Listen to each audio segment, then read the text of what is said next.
Yeah. Welcome to the ride, episode 41. Nasty in his studio, me back in my studio. Lost my voice a little bit of football practice tonight, but I am ready to go, Sheldon. You look ready, Chevy. A little bit of fire coming here tonight. Like the little vacation just back from Panama. I know it's Panorama, but it's funny. Like my wife was like last week, "What's he doing in Panama? Who goes to Panama?" I was like, "I think that was Panorama." But you're back refreshed. You feeling good? Ready to go? Feeling tanned, feel good. Had a nice week out there. We braved some cold weather. I think Tuesday when we did the show was actually super cold out there. There's actually snow in the mountains, but we rounded out the weekend with some great weather. Returned to a really poor football game by our Mavericks. Another showing where the coaches got to go back to the drawing board. Blame the coaches, not the players. And you know what? I went to Red Deer in the weekend after a football game. Raced back home Monday morning because I got my tailgating in. I talked about that last week, how, the annual tradition, we kept it up. We made it to the game, which we'll talk about later. Everything was good. So I feel good. The only thing that I was not ready for was going back to work today. Yeah. But I am ready for the show. Like, I was tired tonight, full day of work coaching, but super excited to be back on the air with you. And last week we started off the show. You had the big what do they say? The big build-up. The big build-up. You had this build-up. You say, "Hey, guys, have you tried the McArch?" And there was like a lot of exclamation points there, figuring, if I said, "Hey, guys, did you watch this show?" I usually imply that I watched it. I'm hoping you would watch it too. So we gave you the first opening segment. Talk about the McArch. And you're like, "Well, it's a great sandwich, huge, this and that." And you didn't even eat it. So no, I didn't. In the 7 days since we talked about this, and I gave you crap last week, did you attempt the McArch? Okay, first of all, the Big Arch I don't think is a sandwich you eat every single day. I was excited because I just saw it pop out the menu, and I was like, I never heard of this thing. Then I looked into it. But to answer your question, you know what, Chev? I did try the Big Arch. I did try the Big Arch. And you know what? It was pretty good. It was one of those, how a lot of times when you go in there and they come up with a new sandwich. And I'm not that big of a McDonald's guy, but I'm also not the guy that's going to say I don't eat McDonald's, because I take my kids there after practice, after games and stuff like that. The Big Arch lived up to his billing. It is 2 quarter pounders of cheese. It's the size of a double quarter pounder. So it's a big sandwich, but it's got all the elements of a Big Mac. It's got this special like Big Mac sauce. It's not quite big. It's not quite Big Mac sauce. It's actually a little more. I found a little more peppery, and it was something that was actually really good. And then of course the slivered onions and the crunchy onions and some lettuce and some pickles and all that stuff, and the white cheese on it. You know what? I'm going to give that thing probably about an 8.5 out of 10 in terms of a McDonald's burger. It worked for me. Let's recall a previous conversation. We talked about the McRib. You had a McRib once. I Horrible. had one. Worst experience. So bad. I tried to like the McRib. I just couldn't do it. But you know what? The only thing that I'm going to say, so even the bun on the Big Arch is like, it's your typical sesame seed bun, but it's got like poppy seeds sprinkled in. So it's a little higher end. Yeah. But at the end of the day, you know what? I ate that sandwich. The only criticism I have is a bit of a hard eat. Things tend to slide around. Yeah. And it doesn't look like the commercial. You don't have that whole beautiful layer of stuff on the bottom. Doesn't just sit there, right? It's not. No, it kind of moves around on you a little bit, right? So you got it. It's a 2-hander. But at the end of the day, if you've got to eat McDonald's, and let's be honest, some of you guys are secretly craving McDonald's once in a while, it was a good sandwich. It was a good sandwich. Yeah. Well, I'll give it. I'm just 8.5. I'm just glad you put your mouth where your money was. You didn't just, bring something to the table and not go into it, not do the deep dive, not do the method that it required to bring it. You went out and you did it. You dove full in. You gave us a proper review. I love it. We're going to have a great show tonight. We got lots to talk about. Lots happened since last week. Obviously, the unfortunate tragedy with Johnny Gaudreau. We're going to talk about that. We cannot escape. We're like the Godfather. When we try to get out, they pull us back in. We can't escape the CFL. Every week it's compelling. Every week stuff's going on. And Labor Day Classic, you can't just glance over that. So we're going to talk a little bit about that.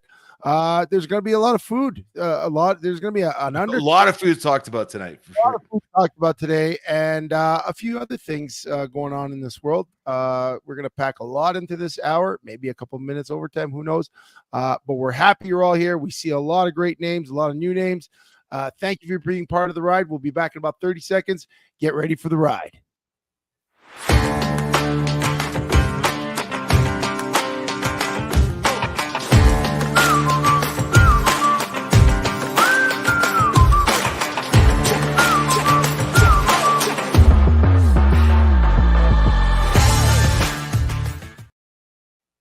Welcome back to the ride, brought to you by Performance Freight Management and We Drone Real Estate Media. This is our show. We love being here Tuesday night, Sheldon. I love chatting with you because we chat on the phone as much as we can, and we wind up going into our bits. We're like, okay, don't talk about it. Save it for the air. Yeah, save it for the air. Save it for the air. Last week, while I was in Panorama, I decided to call Rubio. I don't know if he's tuning in tonight, but Rubio says, he's like, you guys, I love the show. He's like, but what I love about, he's like, I'm not a CFL guy. Rubio talks like, I'm not a CFL guy. I don't know the names. So it's kind of hard for me to follow. But what I love about your show is when you guys just go off about something completely ridiculous. So he gave me a suggestion. He said, I want you to throw a question at Nasty that he has no clue where it's coming from and just see where it goes for a couple of minutes. Just see where it goes. God. So the question I got for you, Sheldon, is you are in a battle to the death. You're locked in a cage, okay? And you're locked in with either a grizzly bear or about 10,000 rats. Who are you going to fight? Oh, God. So that's actually a good question, because obviously you cannot match up with a grizzly bear and survive. Have you ever seen, what was that movie called with the Revenant? The Revenant, yeah. Like you any good Canadian knows you can't pick a fight with a grizzly bear. But did you say 10,000 rats? Yeah, 10,000 rats. And I know we don't have rats in Alberta. I don't know we have rats in Alberta. You either walked over to Saskatchewan where they run rampant, or BC. But rats. So here's the thing. So the rats. Here's the thing. The grizzly bear is an absolute no. You're not going to win with a grizzly bear. But here's the thing with the rats, and this is going to be a little bit disgusting and a little bit on the food topic. But I've a big watcher of those survival shows like Naked and Afraid or Alone, things like that. Do you know what a rat? If I'm locked in a cage for an indefinite amount of time, you know what I see 10,000 rats as? A source of food, right? In a survival situation. Listen, I'm not going to survive the grizzly, but I would start coming up with a strategy of preparing those rats for meals. And to keep them from eating me, rats don't care what they eat. They'll eat anything. I would share my meal of rats with the other rats. And I don't know if that's nutritious or not for me to eat them later down the road. You give me 10,000 rats in a survival situation as a Canadian guy, I can probably turn that into 6 months of subsistence. Oh my goodness. What about you guys out there? What would you prefer, to be locked in a cage with a grizzly or a bunch of rats? And I do think it's funny because when Trey says you're dead either way, when Rubio asked me this question, that was the first one, because I was trying to think of something more poignant tonight, but I couldn't think about it. I thought, that's a good question, because I felt the fear of no good solution. No good outcome. I just thought, like, the grizzly bear would eat me, but I could eat a rat. I can't eat a grizzly. But I thought maybe you'd have a chance against your grizzly, because I told Ruby, I said, Sheldon's a big boy, but the grizzly's a grizzly. Okay, you probably could, but you'd have to offer to be small spoon, and I'm just not going down that road. You've been small spoon before. I've been on the road with you. Well, let's move on. Let's get the show going back on track. Maybe Ruby will be proud of it, just maybe not. For those of you here tonight, thanks for being here. Remember, you can like and subscribe to our show. We're on YouTube, we're on Facebook, Twitter, Instagram, X, Spotify, Apple, podcasts. Wherever you get your podcasts, you can now download them so you can listen to them in the car. I know it took a lot of data to watch our show while you're driving or listen to it. But we are going to move on with a little bit of 300-pound poetry, because we know that's what you're waiting for. I think someone mentioned that before. I know that's why Diane, Ernie says Diane's joining tonight too, and I know she joins just for the poetry. So there you go. Well, let's hit the music, Trey, and let's get on with this. Oh, there it is. You gonna start? Yeah, start. Chevy brings the rhymes. Nasty got the smooth takes. If this was the Talladega Nights, we'd be shake and bake. If you're not first, you're last. Yeah, Ricky Bobby. So much going on. Not sure which way to go, but we'll start with an ode to Johnny and Matthew Gaudreau. Yeah, such a senseless tragedy. One bad decision took 2 lives, shattered an entire family, and made widows of their wives. But in Labor Day action, sorry, I don't know how you transition. The CFL delivers its best. However, the Stamps' performance is putting their fans' patience to the test.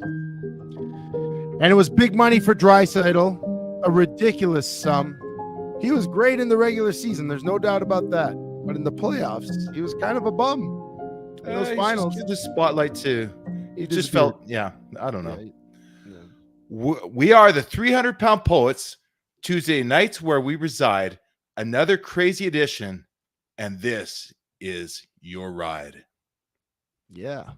You know, that poem was hard to write because, you know, you're writing something very shocking with what happened to Matthew Gaudreau, but you don't want to make the whole thing sad, and you want to pay a proper homage, and we definitely wanted to talk about it because it was the big news, and we will talk about that. But Jamin says maybe the grizzly turns into a cat that didn't attack the dog locked in a room once. Oh my God, whatever Jamin is having right now, Jamin, put it in an envelope and send it to Chevy and I, because I have no idea what you're talking. Maybe the grizzly turns into the cat. I don't know. We'll have to get an explanation on that. We'll have to get a fact check there. But you know, we mentioned the poem. It was the biggest news, not just in Calgary, not just in the hockey world, but really across North America, around the world. But I would say in North America, where Johnny Gaudreau was a big name. Obviously, we heard the details. I remember I was texting you guys on, I believe it was Tuesday night or Wednesday night, where there was a vicious rumor online, and it was one blogger / reporter, online reporter, that reported it.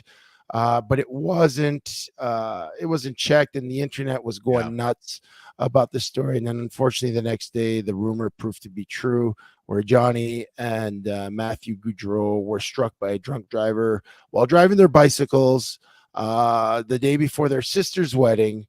And you know, a family loses 2 sons, 2 brothers, lose 2 husbands, 2 dads. Really, really sad situation. And you know, because it was so senseless, because it was something that was preventable by one decision, not jumping in the car, it makes it even more of a tragedy. Yeah. And it was a complete and utter waste, Chev, is what that was. Yeah. It was a complete waste of life and talent. Waste of life, waste of talent. You know, and really you know, shine the light on something that happens far too commonly. And I think you kind of looked up some stats about how many people. I don't want to take the attention away from Johnny and Matthew. Like, in fact, you know, the saddest thing to me about this whole thing was that it was at a family gathering. He was back in his hometown. It was his sister's wedding. Not preparing for it. It was the next day, which meant they were probably going through the rehearsal. And they just came from the rehearsal. Yep. And either probably going to have rehearsal dinner after this. And it's just that sinking feeling in the gut of leaving where everything's great. Everybody's excited. And then 2 hours later, where's Johnny? You're texting and you're doing your find my iPhone, right? If they're tracking through any kind of family. And then you get the news that this happened. It's just such a waste. Like, you know, his poor sister. I mean, what's the wedding after that? I mean, I know she's in love with the guy and she's going to spend the rest of her life and start a family with the man she was going to marry the next day, which of course they put off. But the real story here is Matthew was married. He didn't have kids. Not that makes it better. But his wife is pregnant. His wife is pregnant. Oh my God. His wife was pregnant. But Johnny, horrible. And Johnny had 2 kids, both at the age where they laugh and play with dad and his hockey equipment. They would see him go to the stadium, but 3 years from now, they will have zero memory of him. Yep. They will never know their dad. All in terms of you know, to me, that's just that sense of pointless loss just is what got me on this whole thing. Yeah, no, same here. I wasn't, I'm not going to say that, when he was in Calgary, I was this big, huge Johnny Gaudreau fan. I know what he meant to the fans here. I know, and we'll talk about that in a second. But yeah, an absolute laser-like focus on the tragedy, because it was someone so famous, because it was someone so known and renowned, and especially here in Calgary, where he obviously was beloved for the time he was here. But yeah, I go across to Montreal, and people that I know there, like it was felt. It was a tragedy. It was felt. I was looking at to see how many times something like this may or may not have happened. I remember the case in the 80s, Pelle Lindbergh. He died in a car crash. I believe he was driving too fast. It wasn't someone that struck him.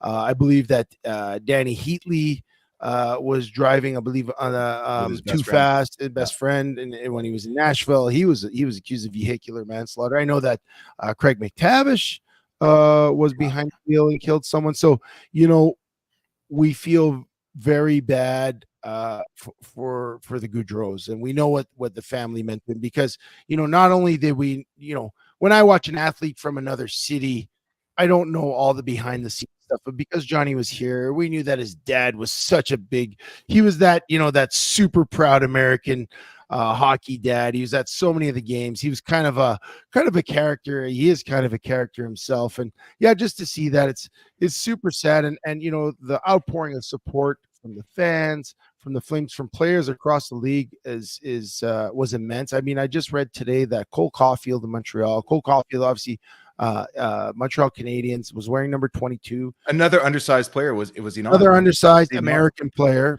came out of Wisconsin.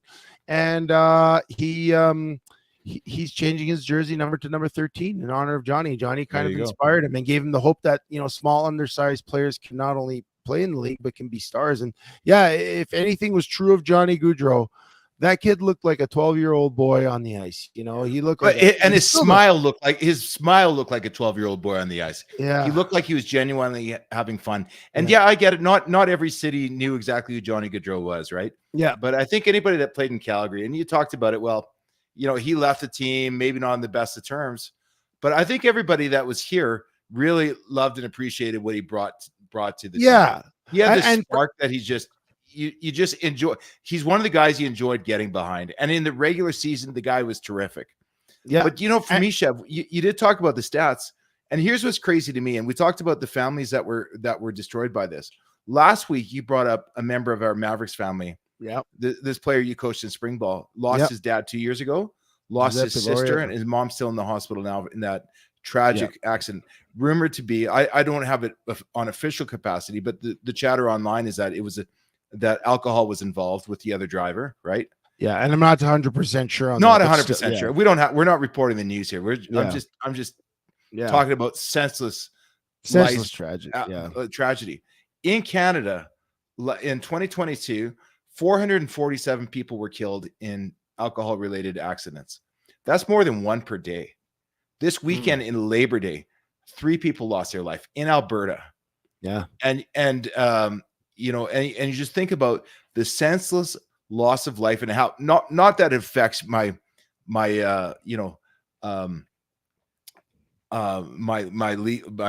betting or anything like that, how my team's going to be affected, but just the loss of life and the effects that it has on families, to me, is sad. In the States, this blows my mind because the States are 10 times bigger than us.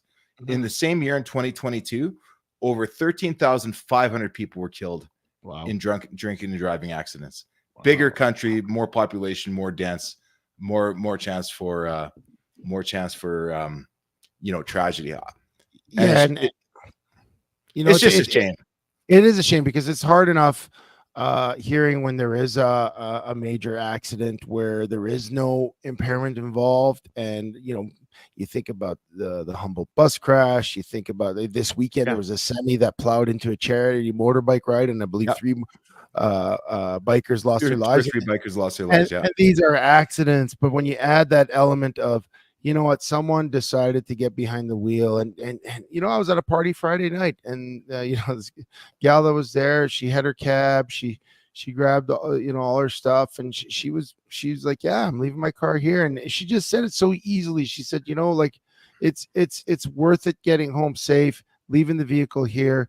It costs less than a DUI, and it certainly costs less than the price you will pay and the guilt you will forever feel if you make that choice and something bad happens. And that's true. And so I do believe that people are more responsible, but I do think that more people are making that choice thinking, oh, it's just, I'll get home okay. And it's sad because something like this shined a light on the fact that it's still an issue.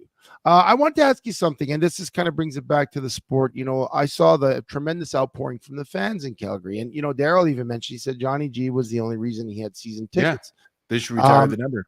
And he had a very good season. And I saw the tributes, and everybody wearing the jerseys. But I will also say that if I'm being totally honest, the fans weren't completely fair with this guy when he was here. When they played the Oilers in that playoff season a few years back. After beating Dallas. Yeah, he kind of he kind of choked at the end, and he got a lot of heat.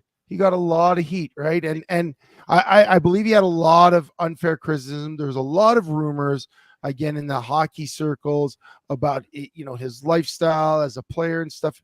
And I'm not going to say he wasn't as beloved as people make him out to be, but there certainly might be a collective guilt with some of the fans who are really hard on him now, thinking, man, maybe I was too hard on him. And I don't know, do you feel that, or am I wrong? Is my barometer off? I see where your mind's going that way. First off, I'm going to say hi back to Diane Regas. Thanks for joining us tonight. And I obviously, we're not talking about was the value of his life based off him as a player. You're asking about no. You're talking about the like that collective guilt. Yeah. Maybe some of that, but I think whenever you sign up for pro sports, Chev, you play pro sports, you play NFL and CFL. Some people are going to love you, some people are going to hate you. They're going to, you've been through that before. I think with Johnny, like if I look at him, I've been frustrated with him before. I didn't love when he left, but I always looked at him as, he took every opportunity. The reason he was such an inspiration was on the ice. He took every opportunity as a small, undersized player coming out of Harvard. Boston College. Boston College. Yeah. And just having such an impact in the regular season as an undersized player. He's probably the most dynamic player for about 3 or 4 years in the NHL. Yeah. So what? It didn't translate into playoff hockey. That has something to do with the guys. They had Monahan beside him, who was also an amazing regular season player. Yeah. It didn't work in the playoffs. That's where decisions are made. Okay, you had to go. And fans were allowed to say they were frustrated with that. But I think the story, when I think about what Johnny Gaudreau meant to Calgary, is the story I heard on the radio the other day, almost an urban legend. A guy called in, said he was one night, him and his son were playing, street hockey with the neighborhood kids, and a car comes pulling up, and they're like, car, everybody moves to the side. The car, instead of driving by, pulls over to the side, and out jumps Johnny Gaudreau with a stick. And he joins and plays with him for 20 minutes, right? That's a guy that gets it. We've heard the story before from other players, but that's one of those fantasy things. From the time you're 12 years old, you dream of being famous in your sport and people wanting you to join in on their game. Yeah. And he actually did it. He wasn't one of those guys that would turn down.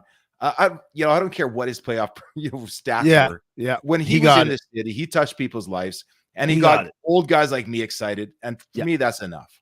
Yeah, he got it. And Sheldon, I think that's a fantastic take. That's a great way to end this first segment. That's a great story. I'm glad you brought that up. I'm glad we were able to fit that in. Listen, guys, obviously a heavy topic.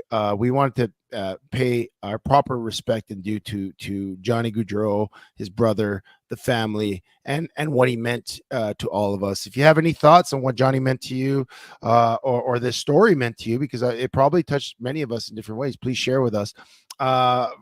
Again, we're going to take a little break. You can follow us and like and subscribe to our YouTube channel, Facebook, Instagram, Twitter, X, whatever they call it, Spotify. We're also on Apple Podcasts. We love having you here each week. We love having the interaction. We're going to dial it up a little bit in the next half. We're going to get to some CFL, some food, some good stuff. So stick around. It's going to be a great show. And we're so happy to have you all here right on the ride with us. Performance Freight Management is a global logistic freight shipping company that will handle the entire shipping process for any package to any country. Whether it be a simple truck shipment from your office to Toronto or your company importing generators from China, PFM Freight handles it all. We have the expertise and technology to handle any shipping requirements. Skip the guesswork and let us take the shipping pain off your plate.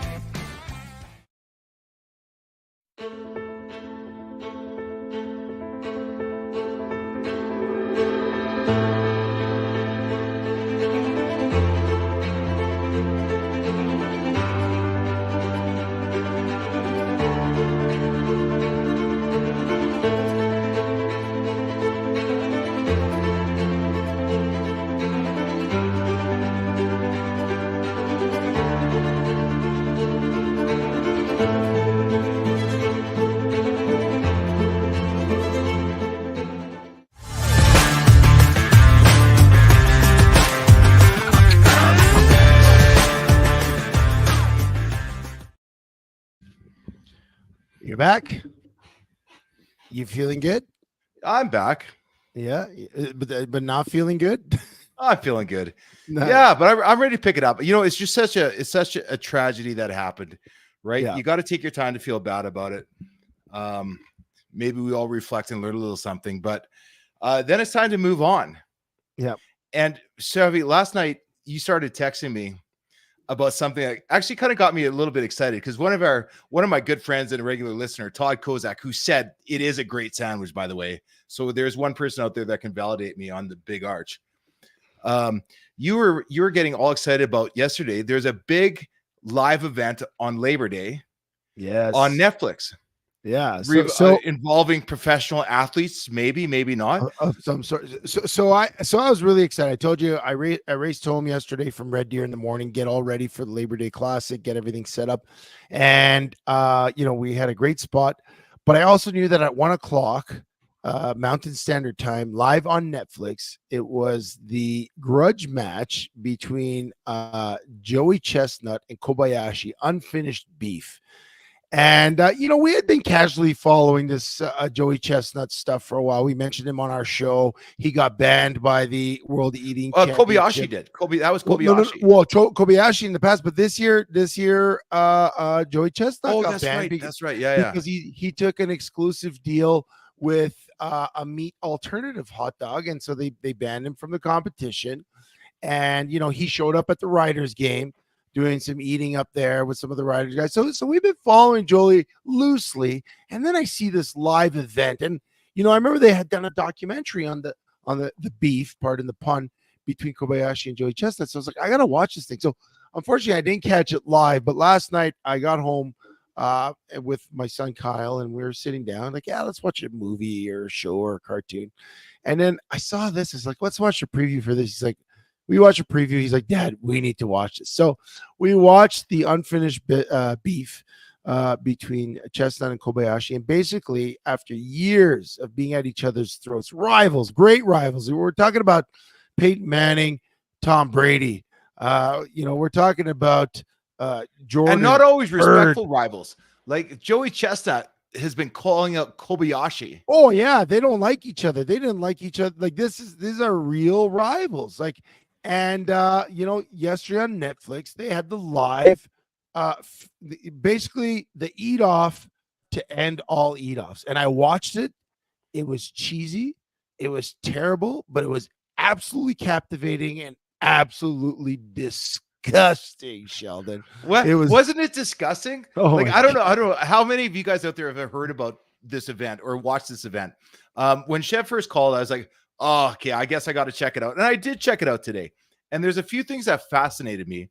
One was that before Kobayashi, we all recognize the name Kobayashi. Some of you don't know where you've heard the name, but you've heard it before. Yes. His story was back in 2002 in his rookie performance at the Nathan's hot dog eating contest in New York.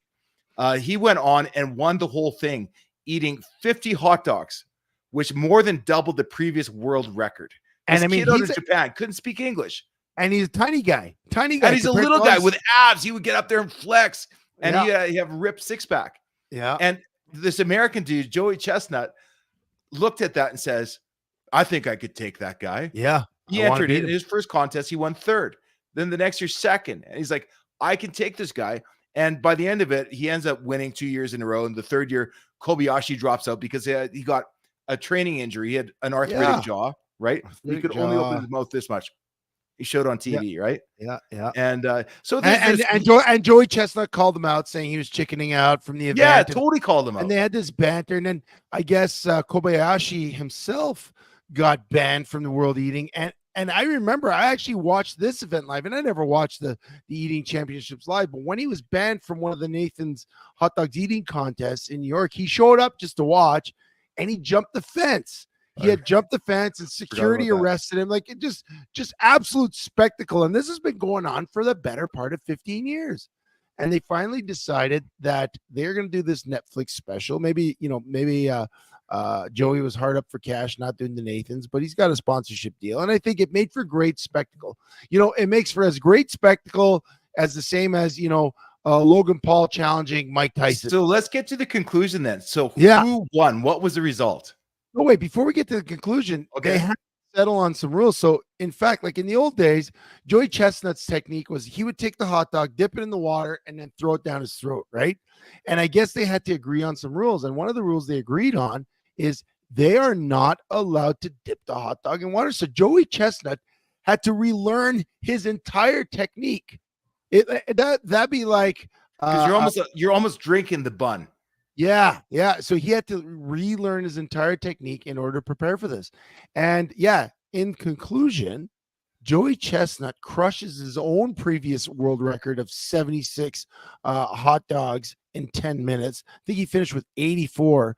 And I mean, for the better part of it, he was on pace. Started off the first 20. He was 3 hot dogs ahead of Kobayashi. Kobayashi kept pace. But by the time Joey hit 45 hot dogs, I think he was 5 ahead, and then by the time he hit 50, he was 10 ahead. Like it just, I don't know if the math checks out, but at one point, dominant performance, dominant, absolutely dominant. He won $100,000, won a really sweet trophy, the hot dog in the middle, and a WWE belt. But yeah, the whole production was silly and captivating. They had a couple of main event eat-offs. Actually, the one that was really impressive and gross was Matt, what was his name? Matt Stoney, who had previously beaten Joey Chestnut in a championship. They had him having a chicken wing eat off against 3 Olympians, Matt Lochte and a couple of other Olympic medalists from the U.S. And guys that would put down 6,000 calories a day during their training. Yeah, one guy versus 3, and he had 58 chicken wings, and I believe it was 3 minutes versus their collective 36 or 38. And watching that one was absolutely disgusting. Yeah. Sheldon, if you had to have an eating competition on one of the worst foods you could pick, what would you pick? Rubio said it should be poutine. Ryan Lochte. Poutine's hard because of the gravy. In fact, that chick that they had on there, Leah Shut Kever or something like that. British apparently like taking over the women's side of the whole thing. Well, she has 35 world records now. 35. One of them, they asked her what her hardest one was, and they have a gravy drinking competition through a straw. where you have to drink it through a straw. And she's got the world record on drinking a liter of gravy the fastest. A liter of gravy, Chev. That's like 3 of these. Oh, that's disgusting. It's disgusting. And yesterday she did 4 pounds of watermelon in 3 minutes. Oh God, yeah. And it was just carnage. Like the whole show was carnage. Like every event was carnage. Poutine wouldn't work for me because of the gravy, right? Like like the gravy would help it go down, but your gut would get full so fast. Oh, so bad. If I had one skill that started from the time I was a kid, because remember Ukrainian upbringing in rural Saskatchewan, I had a baba that made homemade pierogies, right? Oh, and she could make like a pierogi every 15 seconds, right? Yeah. And I remember right from the time I was a kid, I could eat like 20 at a sitting. And the secret of the pierogi is it's some dough and some potato, but it's perfectly mouth shaped, and it goes down with butter so easily. So yeah, you're going to take on a bunch of butter, but I think I could suck back pierogies like no other. And I got a big head, big mouth. I could just keep shoveling those things down. And I think I could kill the pierogies. What about you, Chef? Well, first of all, if you're listening tonight or watching, or if you even catch us in the aftermath on the internet when you download us, if any of you want to challenge Sheldon to this eating contest, we could do some sort of charity Chevy and Nasty eat off. We could do a pierogi one. Oh, dude, that's disgusting. You know, I do it for charity, but that'd be disgusting. For me, I gotta say, I gotta go with my strength. I already won a pizza eating contest. I won the Eric Francis Pizza Pig. I'm not gonna say that it might be one of the only times that I might have operated in the gray, but I want a year's supply of pizza for winning the Eric Francis Pizza Pig out, and I think that's quite an accomplishment. Maybe pizza, but maybe I would attempt the poutine. Remember, you know what, Sheldon? You remember we actually had that eating contest when we had our show back in the day. The cooking contest. We had a cooking contest. No. We did the cooking contest. Yeah, we did do an eating contest. The 48-ounce steak. I think it was bigger than that. I think it was a 72-ounce steak. It could have been a 72-ounce steak, and it was at a steakhouse at the airport hotel, and that was a. I still have the knife from that, but that was a Gray's Grill or something. That was a tough one. Yeah. Oh my God. You know what I could eat a lot? This is what I'd like to see. I could eat a lot of wonton soup. When I go to a Chinese buffet, I will have like bowls of wonton soup. Then I'll have my plate of food. Then I'll go back to the wonton soup, have some more food, and then back. And then when you're too full, finish it up with a couple slurps of wonton soup. Yeah, I put a little sriracha in mine just to make it a little spicy. Or chili hot sauce. Yeah, I do. But that's like the pierogi, right? Instead of broth, the wonton's kind of shaped like a pierogi, a little smaller, right? But that broth, you just replace it with butter, and that's a pierogi eating competition. Dude, I'm getting excited. I'm getting hungry. This has to happen. Until you watch those guys, though, when you actually see them, though, there's like food flying everywhere. The chicken wing competition, he was stripping it, throwing it in his mouth. But there's chicken like on his on his face, on his shirt, all over the place. Dude, it was gross. Like even hot dogs. I warned my kid before we watched it. I said, maybe you don't want to watch this because you'll never eat it the same way ever again. You're so repulsed. You just let out the F-bomb on our PG show. Carol McAvina writes in ginger beef. Yeah, I'm down. Yeah, I would try ginger beef. That'd be so hard. Yeah, like Trey says, oh no, we have to make this episode explicit. No, I don't think you said the full word. I think you said duck. I caught myself. But let me ask you this. This is the age-old question. I know it's been asked before. I don't think we've taken this on. So we're talking about hot dogs and different like eating competitions. Some guys had records for burgers. The hot dog, is a hot dog a sandwich? It's meat between two buns. So I mean, but you know, okay. Wait. Let's go back. Is a hamburger a sandwich? Is a hamburger a sandwich? Hamburger's a sandwich. Yeah, hamburger sandwich. Absolutely, it's a sandwich. You know what? This is why I'm going to say, okay, is a pita a sandwich?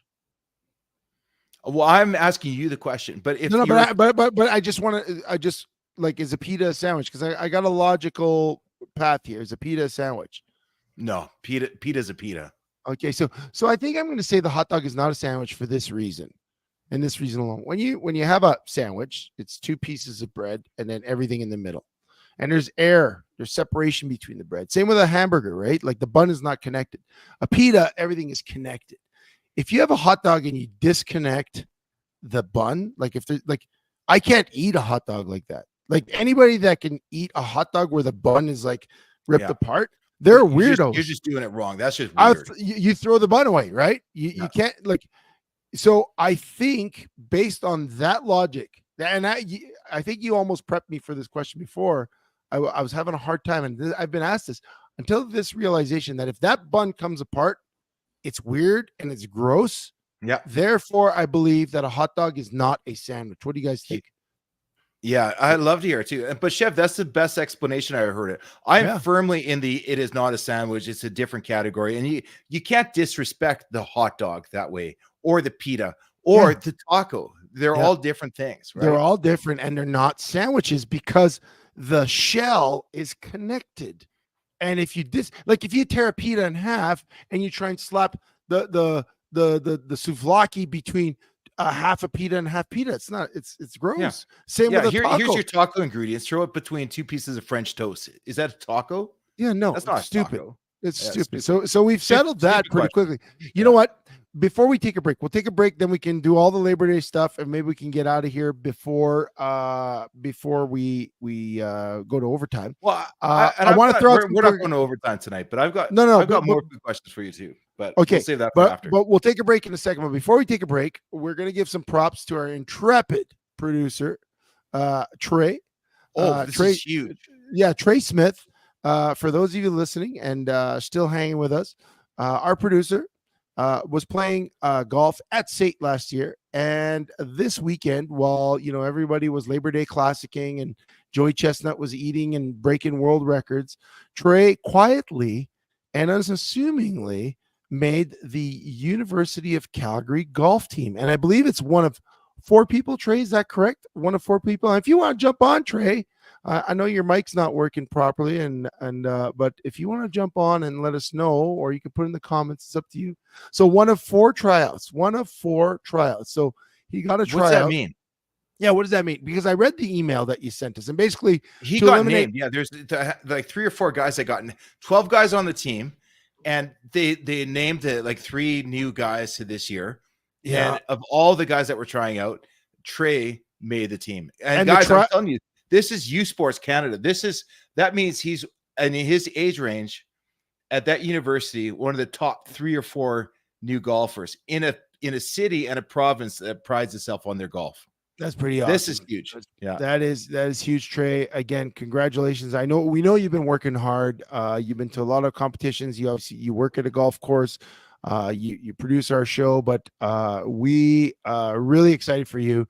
We love the fact that you're part of our show. You're so many people have told us how awesome you are when you're producing our show. But not only are you awesome producing our show, you're also kicking ass and chasing the dream, which I think is awesome. The next kudos I want to shout out to is Daryl McAvina and his wife, and especially his wife Amanda. She won a huge barrel race event this weekend with a huge buckle as a prize. Like and she'd been working her way back on the scene this year, competing again, and she won this weekend with the help of her very supportive husband Daryl. He helped her on not only her game and what she was doing, but also with the horse, getting the horse to perform properly. And it was her in the arena, and that is an aggressive sport. You watch people on motocross or any kind of racing. You're taking that horse to the edge, and yes, a lot of work goes in training the horse, but the balls that it takes to be on that horse, taking those corners, is amazing. Yeah. So good on you, Amanda. I know she doesn't have balls, but I know what you mean. She got lady balls. That's the thing, dude. It's a thing. Look it up. Yeah. Okay. I've seen chicks with lady balls bigger than a lot of the guys I know. So fair enough. Yeah, I would agree. And congrats, Amanda. It's really neat. She's awesome, and I know her quite well. So I'm very happy that she's doing her thing. She's a young mom. They got a young boy, Lincoln, at home, and a lot of times, the guys, we get to do our thing, right? We have this show for guys. We do our thing. The moms, a lot of times, they lose a little bit of their identity those first few years, trying to get, for lack of any better term, anybody who has a child, all you want to do is the child to survive. And it's not that extreme, but when you have your first child, you're literally thinking about that. And you kind of, for anyone that has a mom in their life, whether of their own kids or their own mom, that they put a lot of their personal stuff aside for their kids. So to see her get back into it, to see her thriving, it's not awesome. Neat. Amanda is not neat. Is badass. You're a badass, Amanda. Good job. Well done. Absolutely. So with that, we're going to take a quick break. You guys are still here. We're still here. We're going to get back. We're going to talk a little bit of Labor Day and anything else that comes to mind right here on The Ride. Performance Freight Management is a global logistic freight shipping company that will handle the entire shipping process for any package to any country. Whether it be a simple truck shipment from your office to Toronto or your company importing generators from China, BFM Freight handles it all. We have the expertise and technology to handle any shipping requirements. Skip the guesswork and let us take the shipping pain off your plate.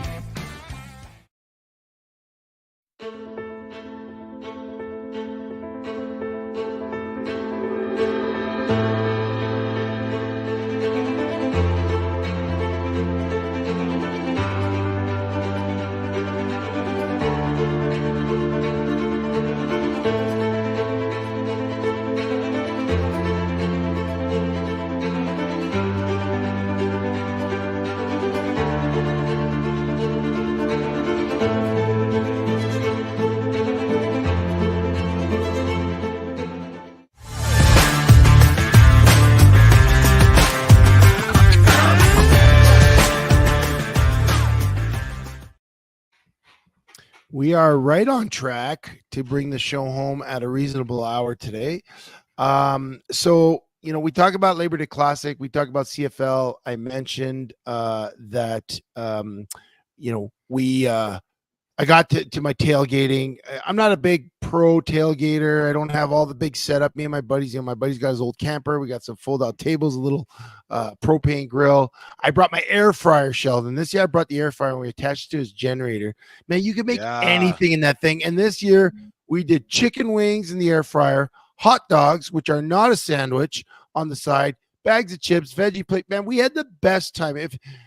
We'll talk about the game in a second, which was kind of a dud, but the tailgating experience where I brought even a 27-inch TV, set it on the table, hooked up tethered my internet on my phone. We watched the Hamilton-Toronto game where Bo Levi and Mitchell went again undefeated in Labor Day Classic matchups.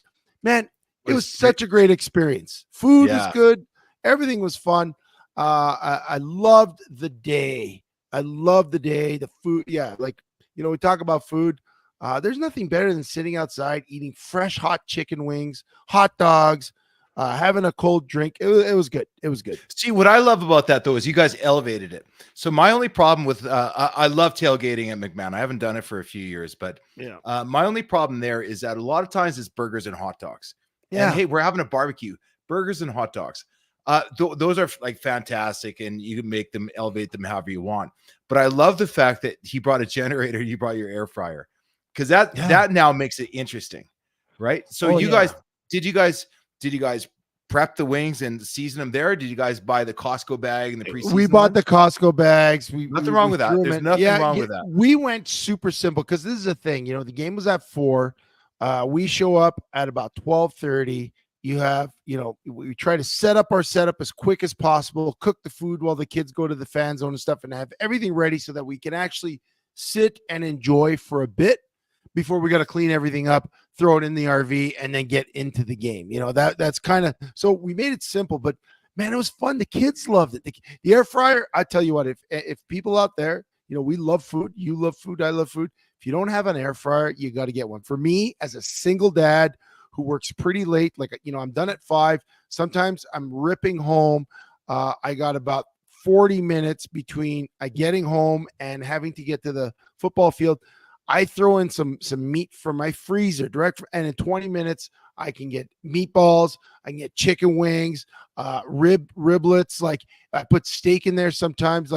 Oh man, tonight I came home from football practice, I had to get ready for show, threw in 3 cold chicken breasts on one side, veggies on the other side, made some 5-minute rice. My kids were eating in about 25 minutes. See, I swear that the air fryer and the pressure cooker are like what the microwave was to our parents back in the day. Remember when microwaves used to be so big and they would make these loud sounds and clunk and all that stuff? Yeah.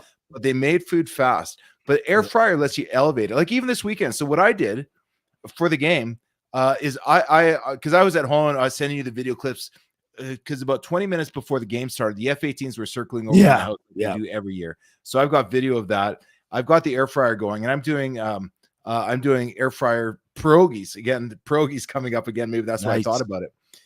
And on the frying pan, I had one frying pan going with onions chopped up, caramelizing, and the other pan I had going bacon chopped up and just doing it perfect. Because the best way to serve a pierogi is you got to have sour cream. Yes. but you got to flavor that stuff with the caramelized onions and bacon. Yep.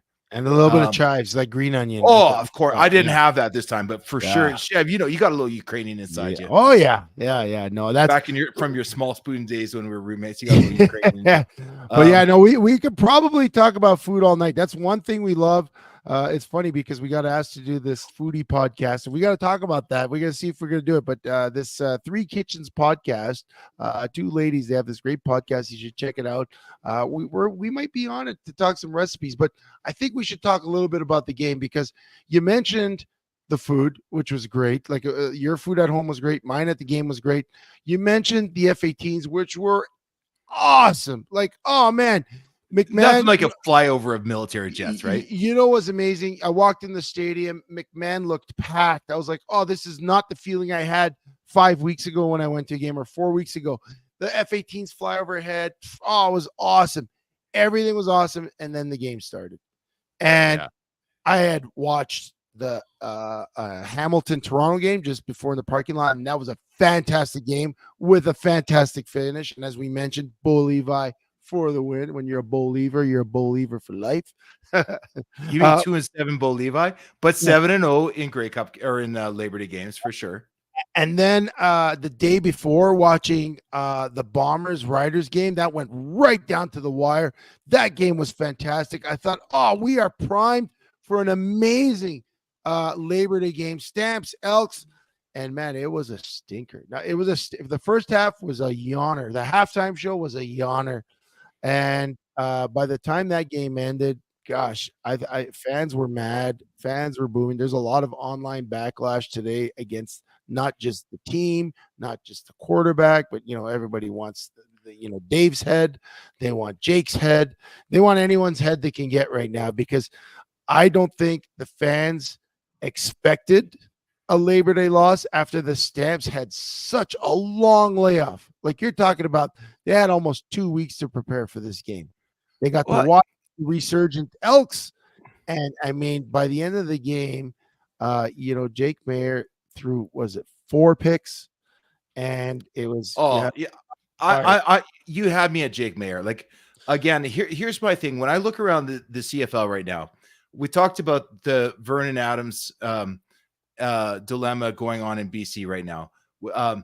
BC's got 2 amazing quarterbacks that are probably Grey Cup potential winners. I mean, whether you go with him or what's his name, the kid again, Rourke. Nathan Rourke. Toronto, the same thing. Ottawa, the same thing. Hamilton, the same thing. Edmonton, the same thing. Montreal has got capable quarterbacks.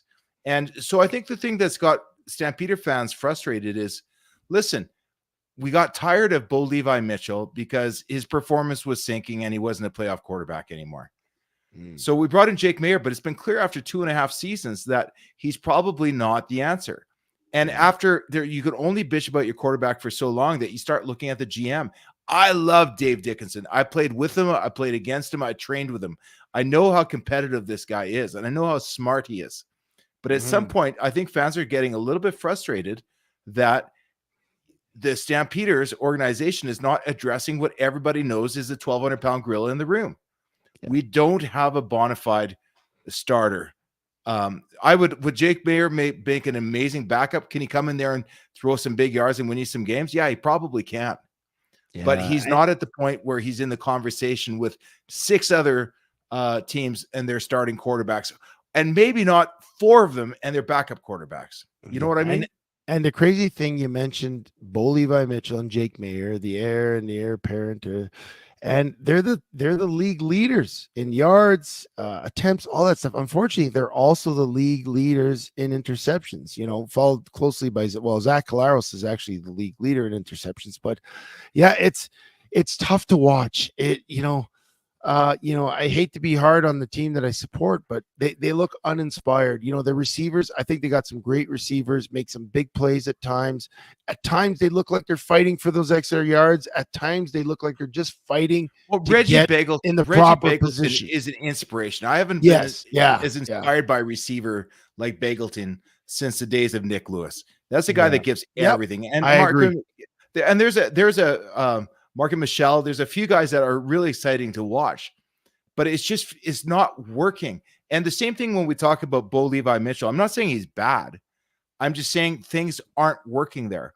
McLeod Bethel Thompson. I'm not saying he's bad. He's awesome, but things weren't working. And but he came back, and I tell you what, being in the stadium. Well, and I've said this all year, even when they made the change to Trey Ford may have sparked, for sure. Firing Chris Jones, putting Trey Ford in, new head coach, new owner, a lot went into play. But then, Trey Ford gets hurt, but McLeod Bethel Thompson looked like a field general out there. He made the long plays. He made the short plays. His decision-making, like every time he threw to a receiver, it almost seemed effortless because the guy was open. He knew how to read, and he read the right place. Jake Mayer made some great throws. I'm not gonna discount that, but we got 4 interceptions, and that's you. Every time he gets under pressure, he does the same thing. Yeah, closes his eyes and throws it deep. And even some of the little short, those what they call an arrow route, those out routes to the running back out of the backfield. The running back is having to make an acrobatic catch, which prevents him from putting his hips in the proper position to get upfield. And it's instead of a big gain, a lot of times it was tackled right where he makes the catch, which wasn't always a huge gain. So it was quite uninspired, and it's one of the few times that I've left before the end of a game. And we literally left with about, I think it was 2 minutes left, or maybe 2.5, 3 minutes. It was after the 3-minute warning. We go down. One of my buddies goes to the bathroom. While he's in the bathroom, another pick, like the last one in the game. And then you could tell the fans were having it. We were walking along the south side there when the Stamps put in the backup quarterback. The fans went wild, right? So it was tough to watch. The fans certainly have the right to complain. I don't think or they're not buying tickets, right? Well, there's the fans that were there are still buying tickets. I know. You said it was great attendance, but it's probably the only game that wasn't sold out this weekend. But it was great for what the Stamps had. But I will say, when I think about, Dave comes with a system. It's not just Dave's system. It's kind of the Huffnagel system and all that. And I think it's proven itself over time. Yes, the Stamps are in a bit of a lull the last couple of years, reeling from injuries, quarterback change, and a quarterback that might not necessarily be the guy. But I think if they find the right guy behind center, what Calgary fans are used to, though? Back in the days of, okay, we got Doug Flutie. Who's behind him? Jeff Garcia. Who's behind him? Henry Burris. Who's behind him? Drew Tate, Bo Levi Mitchell, like just this long line of great quarterbacks. And it almost feels like all of a sudden we stopped trying. And again, I'm not calling for Dickinson's job. I love Dave Dickinson. Yeah. I think he's got a proven system, but I think somewhere along the way we've lost. He started doubling down on something that might not be a fit. And where Jake Mayer could be a huge part of this organization, I just think for the last 2 years, it's been clear that we need somebody else in there. And it's frustrating to see other teams now. That it used to be Calgary that we had this dearth of quarterback talent. Yeah. And I think a lot of people just want to see that spark of excitement again. Yeah. We don't even know what we have for receivers. We don't even know what we have on the ground game right now because we can't run a cohesive offense. Right. But the problem with the Stamps right now is there is no one. There is no one behind him. They traded for Matthew Schultz in the offseason from Hamilton. He's injured. He's never really had a chance to prove himself. So they're kind of stuck with what they got unless they make a trade. And depending on what happens in BC with Vernon Adams and Nathan Rourke, that could possibly be a possibility. But if I'm BC and I got the cap room, I'm not moving anyone until the season's over. I don't want to ruin my chances to make someone else better in the West. So it's going to be tough. Sheldon, how did our picks turn out last week? Okay, they're fine. They're fine. Maybe we should just fine. Let's just skip. All right. Yeah. Maybe we should skip over them because you went 0-4. I went 3-1, which is I think 3 weeks ago I had a 10-point lead on you. Yeah, which is great because I've been clawing my way back. It's the CFL. You don't want to crown the victor at the beginning of the season. You want to wait till the end. So I'm slowly making my way back. I'm like that 2-7 BC Lions team that won a Grey Cup a number of years back. I believe it was 2007. So I'm feeling pretty excited about that. We got to throw in some picks for this week before we wrap it up. There's so much to talk about, but I know we're not doing overtime, so let's get to our week 14 picks, Sheldon. BC Montreal, battle of two potential Grey Cup contenders. What are you thinking? Oh, this is a tough one. Let's see what Montreal did in their last. Montreal should be the favorite at home, but right now I think what we saw with Nathan Rourke just starting to wake up and that offense starting to believe again. I'm a big believer in momentum. And yeah, as you could say, the Alouettes have it with their whatever 9 wins or 7 wins or whatever they're at right now.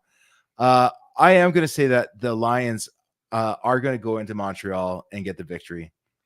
Okay, well, I'm picking Montreal. Plain and simple. Montreal's firing on all cylinders, and they're 10-1, and I think that they're going to take it. Nathan Rourke, I'm not prepared to anoint him the second coming. I mean, he won a game, and that's great. Let's see him put 2 together. But until he puts 2 together, I'm betting on the best team in the league, so I'm taking Montreal. Toronto, Ottawa. Toronto going to Ottawa.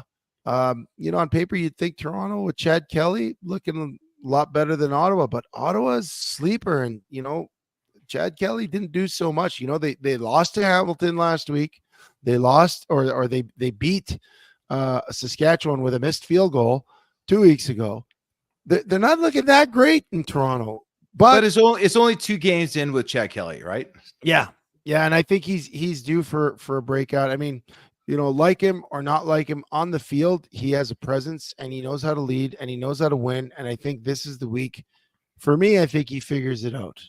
So I'm going to pick Toronto on this one. What about you? Much like Nathan Rourke, I think the same thing. I think Chad Kelly, with more time under his belt running this offense, I think he's just going to get better every week, and the cream is going to start separating from the rest. So yeah, I'm with you on that. The Argonauts are going to win on the road. Yeah. Okay. The Banjo Bowl, Rough Riders in Winnipeg. Sheldon, I got to interrupt this regular scheduled programming. Jamin made an announcement. Could you put that up there, Jamin, or Trey? Can you put Jamin or Daryl's announcement up just so we know what time it is? You know what time it is? We've already gone over an hour, Sheldon. We started 5 minutes late.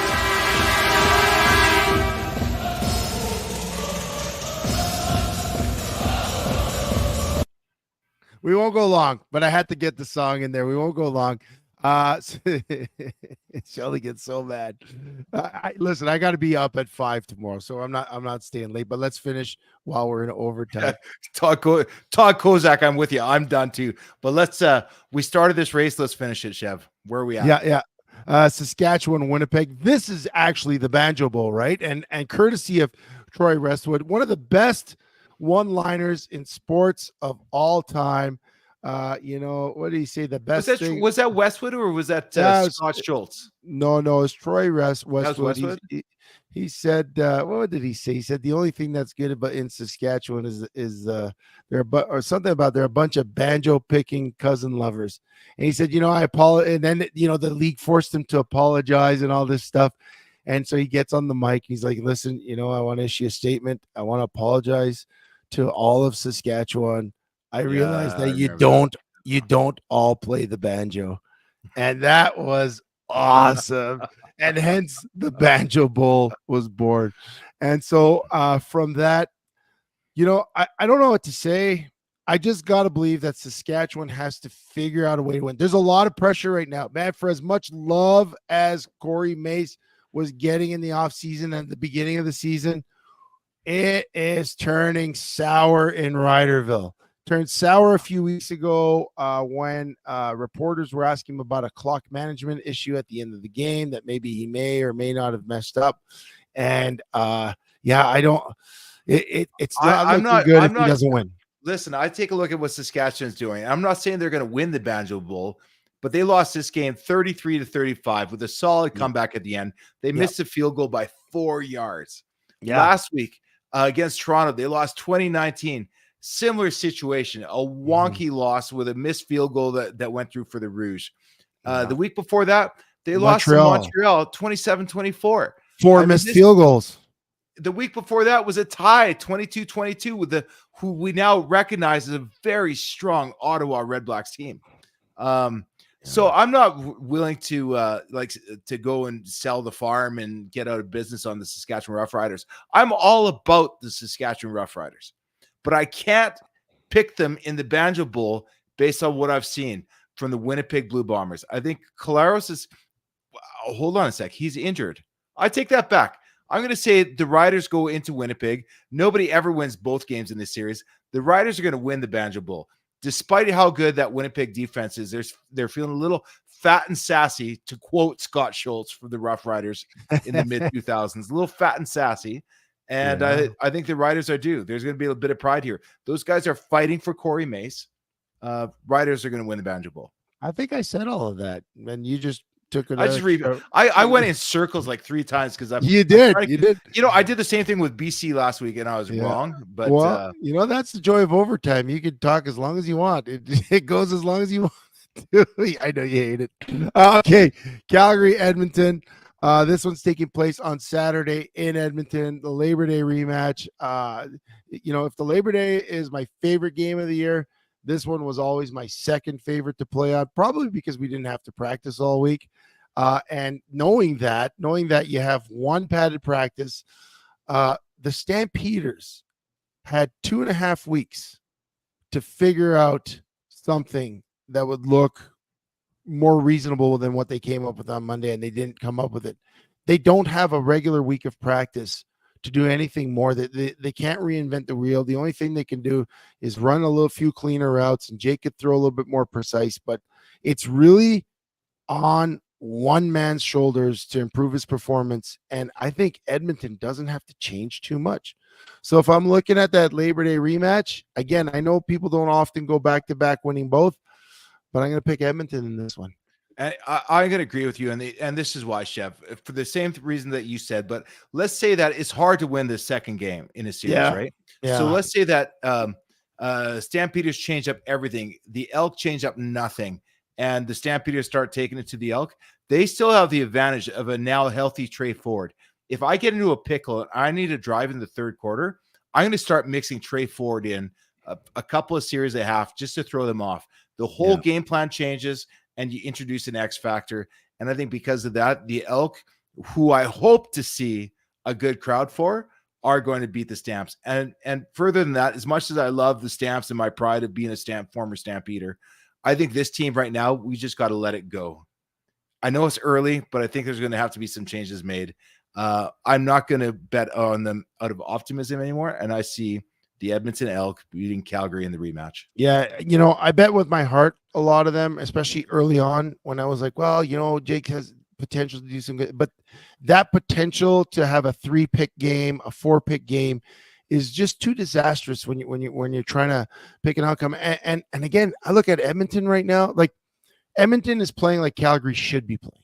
And maybe because they experienced their adversity early, they are playing for their jobs. They've got a brand new owner. They have an interim head coach. Jarius Jackson is not the head coach. He is auditioning for his job. Yeah. The players are auditioning for their jobs. But McLeod Bethel Thompson, and they have 3 of the best. Yeah, you're right. Yeah, lost his job, and he's auditioning every week for his job because he knows that everyone in Edmonton wants Trey Ford to play.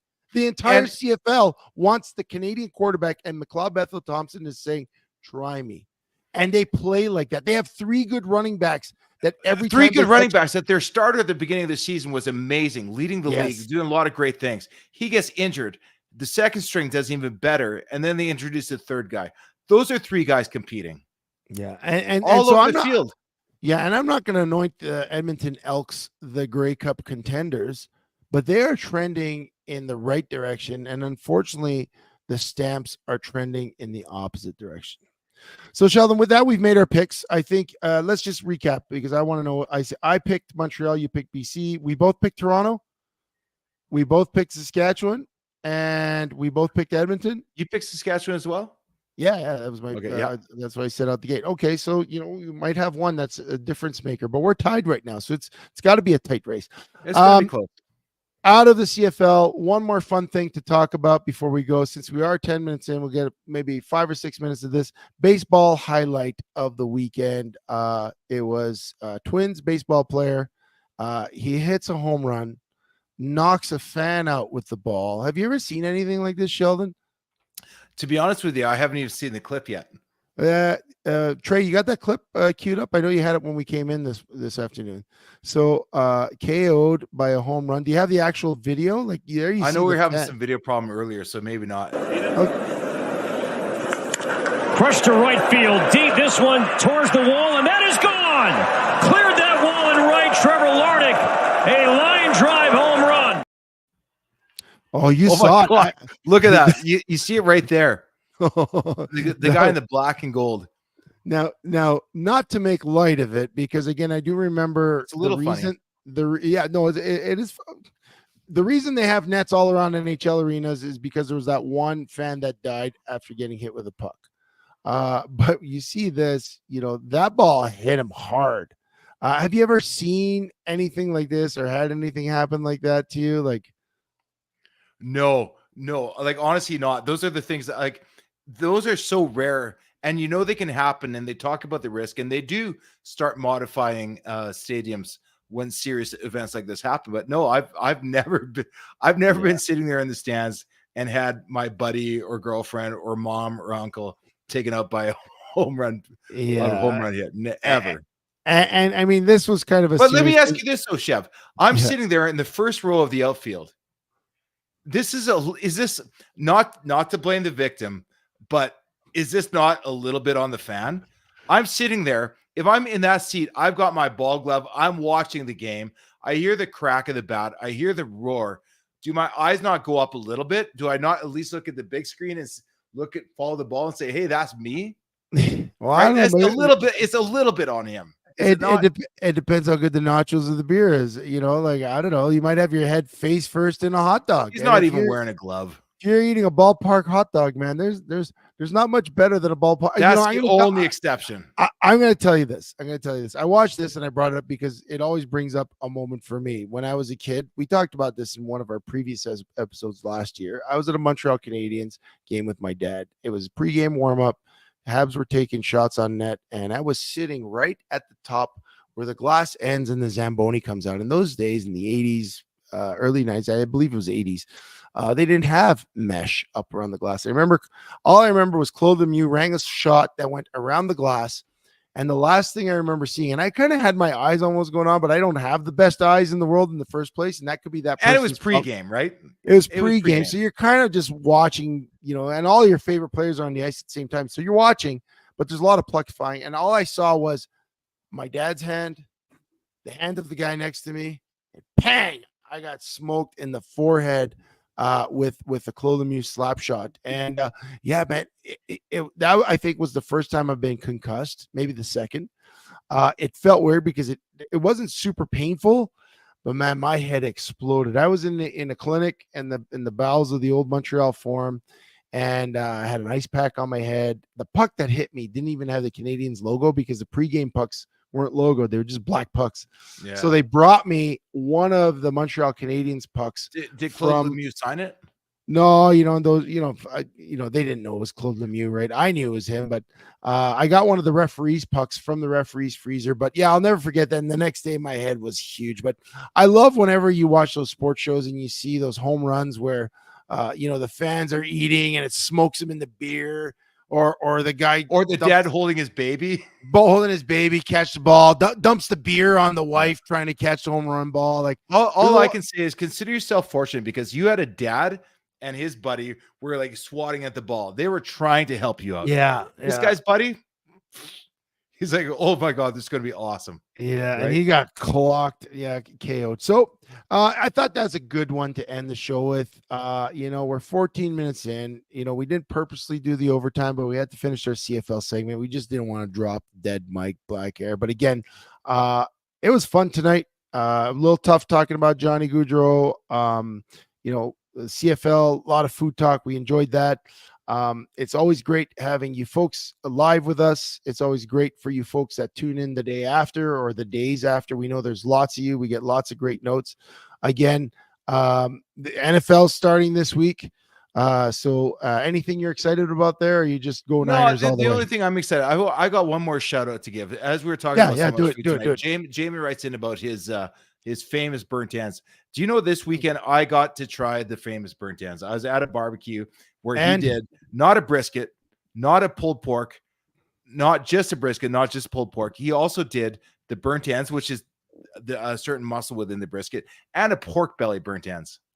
He did it all. And I'll tell you what, dude, this was the best barbecue I've had in years. It was amazing. Goodness. I can't believe one smoker put out all that meat overnight. So a shout out to Jamin, loyal listener, loyal fan of the show. And thank you for the invitation to that barbecue on Saturday night. Awesome. And to the rest of you guys, I think I'll just leave it here. Thanks for joining us again, guys. We wouldn't do it without you. Actually, we probably would do it without you, but it's just so much more fun when you guys are here. We love you all. Thanks for joining us again on the ride. We'll see you guys next week.